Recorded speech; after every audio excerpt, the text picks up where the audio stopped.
নমস্কাৰ পুনৰ নতুন এটা ভিডিঅ'ৰ সৈতে আপোনালোকক ৰিয়েল ইনফো আসামলৈ স্বাগতম জনালোঁ।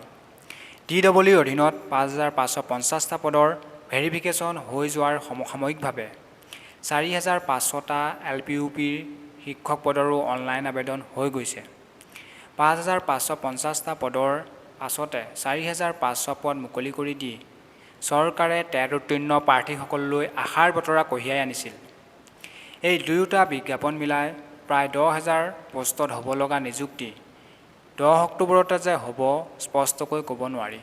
৫৫৫০টা পদৰ নিযুক্তি ১০ অক্টোবৰত হ'লেও ৪৫০০ পদৰ নিযুক্তি ১০ অক্টোবৰত হোৱাৰ সম্ভাৱনা কম, কিয়নো ৫৫৫০টা পদৰ প্ৰায় ১.৫ বছৰ আগতে আবেদন কৰা প্ৰাৰ্থীৰ নিযুক্তিৰ এতিয়াও এখনো মেধা তালিকা প্ৰকাশ হোৱা নাই।